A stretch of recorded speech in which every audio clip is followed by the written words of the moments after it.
إنا نحن نزلنا الذكر وإنا له لحافظون.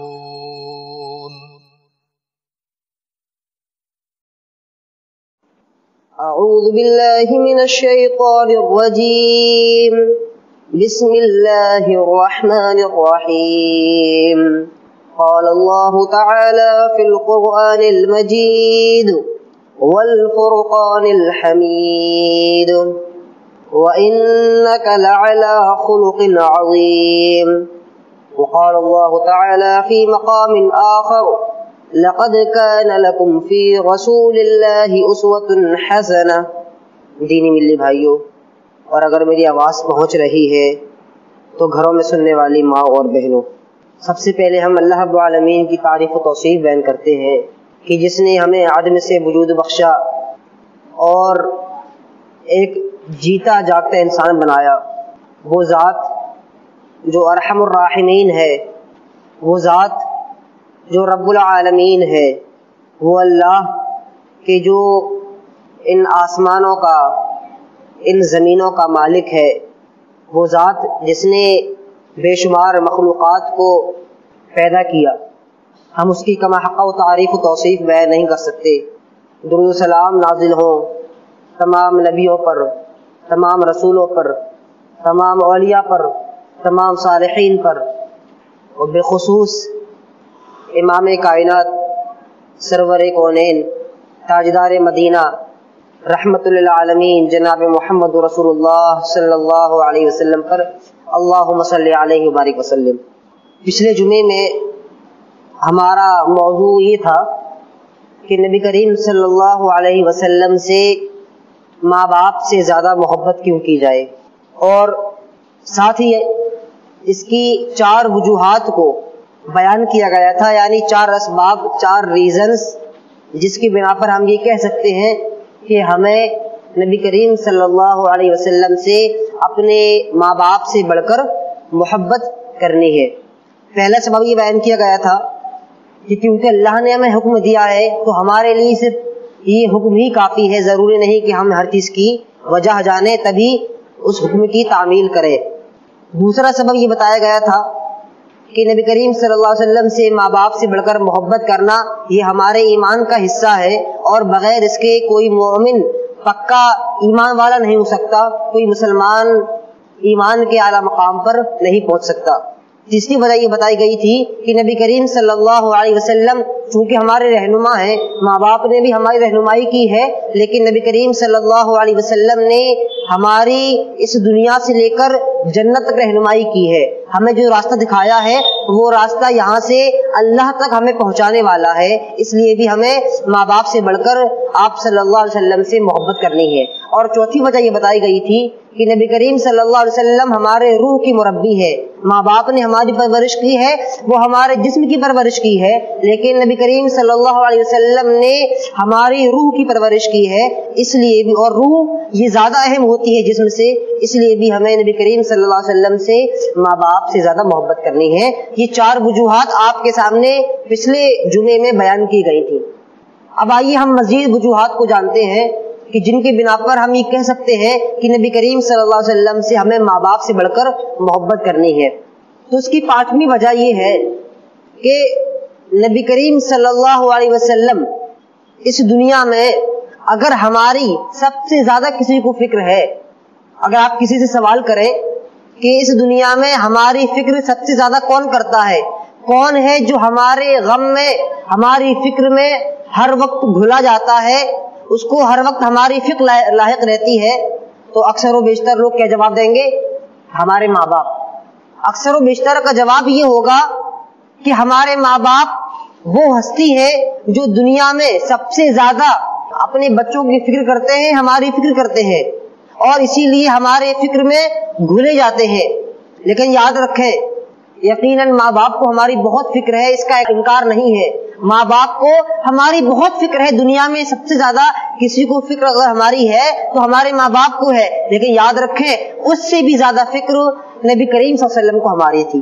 جی ہاں، بہت سے لوگوں کو سن کر تعجب ہو رہا ہوگا کہ نبی کریم صلی اللہ علیہ وسلم کی ہمارے تئیں جو فکر تھی، آپ کو جس قدر ہماری فکر تھی، وہ فکر ہمارے ماں باپ سے، سگے ماں باپ سے زیادہ بڑھ کر ہے. ان کی فکر سے بہت اعلیٰ نبی کریم صلی اللہ علیہ وسلم کی فکر ہمارے تئیں تھی. آپ کو ہر وقت ہمارا غم ستایا رہتا تھا، آپ کو ہر وقت ہماری فکر لاحق رہتی تھی.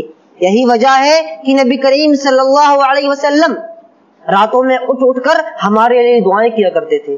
آپ کو کتنی فکر تھی اور ہمارے تئیں آپ کتنے فکر مند تھے، اس کا تذکرہ ایک حدیث میں آتا ہے. حدیث سنیں. عن ابي هريره رضي الله تعالى عنه قال قال رسول الله صلى الله عليه وسلم مثلي كمثل رجل استوقد نارا فلما اضاءت ما حولها جعل الفراش وهذه الدواب التي في النار يقعن فيها وجعل يحجزهن ويغلبنه فيتقحمن فيها قال فذلكم مثلي ومثلكم انا آخذ بحجزكم. حدیث میں آتا ہے، راوی حضرت ابو ہریرہ رضی اللہ عنہ ہے، کہتے ہیں نبی کریم صلی اللہ علیہ وسلم نے فرمایا، ایک مثال دی.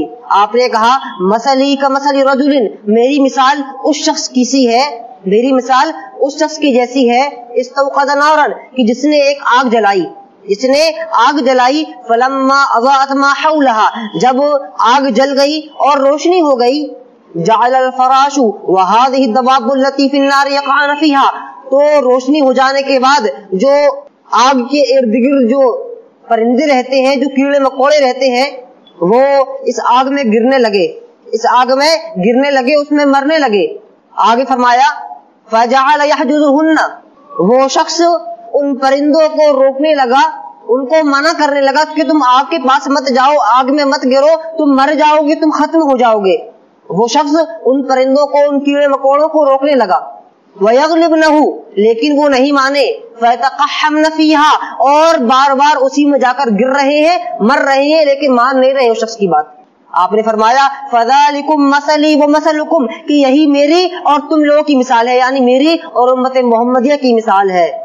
أَنَا آخِذٌ بِحُجَزِكُمْ عَنِ النَّارِ، آپ نے فرمایا کہ میں تمہاری کمر کو پکڑا ہوا ہوں، تمہاری کمر کو میں پکڑا ہوا ہوں، عن النار، کہ تم آگ میں مت گرو. اور میں یہ کہہ رہا ہوں حلم عن النار، حلم عن النار، کہ آگ سے دور رہو، آگ سے دور رہو. آگ کے پاس جاؤ گے تو جل جاؤ گے، اس میں گر کر مر جاؤ گے. میں بار بار منع کر رہا ہوں، حلم عن النار، حلم عن النار. غور کریں کتنی فکر ہے، لیکن اس کے باوجود آپ نے فرمایا فتغلبونی فتقحمون فیہا، کہ تم لوگ میری بات مانتے نہیں ہو، مجھ کو میری بات کو تسلیم نہیں کرتے. فتقحمون فیہا، اور بار بار اس آگ میں جا کے گر رہے ہو، مر رہے ہو، لیکن میری بات ماننا تم کو گوارا نہیں ہے. اس سے پتہ چلتا ہے کہ نبی کریم صلی اللہ علیہ وسلم کو ہماری کتنی فکر تھی. یعنی آپ ہمیں منع کر رہے ہیں، ہمیں جنت کا راستہ بتا رہے ہیں، جہنم سے روک رہے ہیں. آپ ہمیں منع کر رہے ہیں کہ اللہ رب العالمین نے زنا سے، چوری سے، چغلی سے، غرضی کے جو بھی حرام کام ہے ان تمام کاموں سے منع کیا ہے، لہٰذا ان کو مت کرو، ورنہ کل قیامت کے دن تمہیں نعوذ باللہ آگ میں گرنا پڑے گا، آگ میں جلنا پڑے گا، اس میں مرو گے، پھر زندہ ہوگے، پھر مرو گے، پھر زندہ ہوگے، اور اس میں عذاب میں مبتلا رہو گے. آپ ہمیں منع کر رہے ہیں، لیکن آج یہ مثال آج ہمارے اوپر مکمل طور پر صادق آ رہی ہے کہ ہم نے ہر اچھے کام کو چھوڑ رکھا ہے اور ہم ہر برے کام میں ملوث ہیں. آج ہم شراب بھی پی رہے ہیں، آج ہم چوری بھی کر رہے ہیں، آج ہم چغلی بھی کر رہے ہیں، آج ہم زنا بھی کر رہے ہیں. آج یہ کہ ہم ہر اس غلط کام کو کر رہے ہیں جس سے کرنے سے نبی کریم صلی اللہ علیہ وسلم نے منع کیا تھا. اور انجام ہمارا کیا ہونے والا ہے؟ اللہ خیر کرے کہ بہت سے لوگ، ہم میں سے بہت سے لوگ جہنم میں جل کر مرنے والے ہیں، اس میں گر کر عذاب میں مبتلا ہونے والے ہیں. لیکن نبی کریم صلی اللہ علیہ وسلم کی ہدایات کو، ان کے ارشادات کو، ان کی تعلیمات کو ماننے کے لیے تیار نہیں ہے آج کا مسلمان. اتنی فکر تھی نبی کریم صلی اللہ علیہ وسلم کو ہماری. ایک حدیث اور سنیں تاکہ معلوم ہو کتنی فکر تھی آپ کو ہماری. آپ راتوں کو ہمارے لیے رو رو کر دعائیں کیا کرتے تھے. آپ کئی راتیں جاگ کر ہمارے لیے دعائیں کیا کرتے تھے. حدیث میں آتا ہے وعن عبداللہ بن عمرو بن العاص رضی اللہ تعالی عنہ ان رسول اللہ صلی اللہ علیہ وسلم تلا قول اللہ عز وجل فی ابراہیم ربی انہن اضلل کثیرا من الناس ومن تبعنی فانہ منی. وقال عیسی علیہ السلام ان تعذبهم فانهم عبادک وان تغفر لهم فانک انت العزیز الحکیم. قال فرفع يديه وقال اللهم أمتي أمتي وبكى. فقال الله عز وجل يا جبريل اذهب إلى محمد وربك أعلم فسأله ما يبكيك. فأتاه جبريل عليه السلام فسأله فأخبره رسول الله صلى الله عليه وسلم بما قال وهو أعلم. فقال الله عز وجل يا جبريل اذهب إلى محمد فقل الناس نرضيك في أمتك ولا نسوءك. غور کرے کتنی اہم حدیث ہے. راوی حضرت عبداللہ بن عمرو بن عاص رضی اللہ عنہ ہے. آپ کہتے ہیں کہ نبی کریم صلی اللہ علیہ وسلم نے حضرت ابراہیم علیہ السلام کا یہ قول جو قرآن میں آیا ہے اس کو تلاوت کیا اور فرمایا ربی انہن اضلل کثیر من الناس. آپ فرما رہے ہیں یعنی ابراہیم علیہ السلام کہ اے اللہ اے میرے رب ان لوگوں نے بہت سی لوگوں کو گمراہ کر دیا. فمن تبعنی فانہ منی, لہذا جو میری اتباع کرے گا وہ مجھ میں سے ہوگا. ومن عصانی فانک غفور رحیم, اور جو میری مخالفت کرے گا, میرا کہنا نہ مانے گا, میری مخالفت کرے گا, معصیت کرے گا, فإنک غفور رحیم, تو اے اللہ تو غفور ہے, بخشنے والا ہے, رحم کرنے والا ہے. اور اس کے بعد نبی کریم صلی اللہ علیہ وسلم نے حضرت عیسیٰ علیہ السلام کا یہ قول تلاوت کیا ان تعذبهم فإنهم عبادك, کہ اے اللہ اگر تو ان کو عذاب دے گا تو وہ تیرے بندے ہیں. وإن تغفر لهم, اے اللہ اگر تو ان کو بخش دے اپنی رحمت سے, فإنك أنت العزيز الحكيم, تو غالب ہے اور حکمت والا ہے. آپ نے ابراہیم علیہ السلام کا اور عیسیٰ علیہ السلام کا یہ قول تلاوت کیا اور تلاوت کرنے کے بعد حال یہ تھا ورفع يديه, آپ کے ہاتھ آسمان میں اٹھ گئے, ہاتھ آسمان میں اٹھ گئے. وقال اللہم امتی امتی, اور آپ کی زبان سے یہ جملے نکلنے لگے کہ اے اللہ میری امت میری امت. آپ کو اپنی امت کی فکر ستانے لگی. غور کرے کس کا تذکرہ چل رہا تھا؟ ابراہیم علیہ السلام کی امت کا, عیسیٰ علیہ السلام کی امت کا. لیکن جب آپ صلی اللہ علیہ وسلم اس آیات سے گزرے, ان آیات سے, تو آپ کو فوراً اپنی امت کی فکر لاحق ہوئی اور اسی وجہ سے ہاتھ آسمان میں اٹھ گئے اور آپ دعا کرنے لگے کہ اے اللہ میری امت میری امت. ابھی دعا کر ہی رہے تھے کہ آپ کی آنکھوں سے اشک جاری ہو گئے. راوی کہتے ہیں فبکا, آپ رونے لگے, آپ کی آنکھیں اشبار ہو گئی, آپ کی آنکھوں سے آنسو گرنے لگے. اللہ رب العالمین آسمان سے یہ منظر دیکھ رہا تھا, اللہ یہ منظر دیکھ رہا تھا. فوراً جبریل کو بھیجا. فقال اللہ عز وجل, اللہ نے کہا, اس کی رحمت کو جوش آیا, کہا یا جبریل اذهب الى محمد, کہ اے جبریل جاؤ پتہ کرو محمد کے پاس جاؤ. فسألہ, پتہ کرو ما یبکیک, کہ تمہیں کس چیز نے رلا دیا, میرا محبوب کیوں رو رہا ہے, میرے محبوب کی آنکھوں سے آنسو کیوں جاری ہے, وہ آج کیوں رو رہا ہے. حدیث میں آتا ہے جبریل علیہ السلام آئے, فاتاہ جبریل علیہ السلام فسألہ فاخبرہ رسول اللہ صلی اللہ علیہ وسلم بما قال, آپ نے آ کر وجہ پوچھی, آپ صلی اللہ علیہ وسلم نے وجہ بتلائی, آپ واپس عرش پر گئے, عرش پر جا کر بتایا کہ اے اللہ یہ وجہ ہے, حالانکہ اللہ زیادہ جاننے والا ہے. آگے آتا ہے فقال اللہ عز وجل, اللہ کی رحمت جوش میں آئی, اللہ کی رحمت کو جوش آیا اور کہا یا جبریل اذهب الى محمد, جاؤ جبریل محمد صلی اللہ علیہ وسلم کے پاس دوبارہ جاؤ اور جا کر ان سے کہہ دو, یہ خوشخبری دے دو, انا سنرضیک فی امتک, کہ ان قریب ہم آپ کی امت کے تعلق سے, آپ کی امت کے بارے میں آپ کو راضی کر دیں گے, ولا نسوک, اور آپ کے ساتھ ہم غلط معاملہ نہیں کریں گے. سبحان اللہ. آج ہمارے کتنے ماں باپ ایسے ہیں, کتنے ماں باپ ایسے ہیں کہ جن کو ہماری اس قدر فکر ہو, جن کو ہماری اس قدر فکر ہو, اور جن کا ایک بھی آنسو, جن کا ایک بھی آنسو, غور کیجئے گا, جن کا ایک بھی آنسو اپنے بچوں کے لیے, اپنی اولاد کے لیے صرف اس وجہ سے نکلا ہو کہ کل قیامت کے دن اس کا کیا ہونے والا ہے. آج ہمارے بہت سے ماں باپ ایسے ہیں جو روئے ہوں گے, راتوں میں سوئے نہیں ہوں گے, روتے ہوں گے, ان کے تکیے بھیگ گئے ہوں گے, لیکن کس وجہ سے کہ میرے بیٹے کا مستقبل میں کیا ہوگا, میرا بیٹا انجینئر بنے گا یا نہیں بنے گا, ڈاکٹر بنے گا یا نہیں بنے گا, میرا بیٹا بڑا بن کر کچھ کمائے گا یا نہیں کمائے گا. دنیا کی خاطر بہت سے ماں باپ کے آنسو نکلے ہوں گے, بہت سے ماں باپ روئے ہوں گے, لیکن شاید ہی اللہ ماشاء اللہ کوئی ماں یا کوئی باپ ایسا ہو جس کا ایک بھی آنسو صرف اس وجہ سے نکلا ہو کہ کل قیامت کے دن میرے بیٹے کا کیا ہوگا, وہ جنت میں جائے گا یا نہیں جائے گا, کہیں اس کو جہنم تو نہیں ملے گی, نعوذ باللہ من ذالک. شاید ہی کوئی ماں باپ ایسا ہو جس وجہ سے رویا ہو. لیکن غور کریں, یہ نبی کریم صلی اللہ علیہ وسلم ہے جنہوں نے نہ ہمیں دیکھا, نہ ہمیں سنا, نہ ہمیں جانتے ہیں, نہ ہمیں پہچانتے ہیں, اس کے باوجود ہمارے لیے رو رہے ہیں, آپ کے لیے رو رہے ہیں, اپنی امت کے لیے رو رہے ہیں. اتنی فکر دنیا میں کسی کو ہے؟ ہماری ماں باپ کو بھی ہماری اتنی فکر نہیں ہے. اور معاف کیجیے گا, شاید کہ یہ بات بہت سے لوگوں کو بری لگے اور ان پر شاق گزرے, لیکن حقیقت یہ ہے کہ ہمارے اس زمانے میں بہت سے ماں باپ ایسے ہیں جنہوں نے اپنے بچوں کی زندگیاں برباد کر کے رکھی ہوئی ہیں.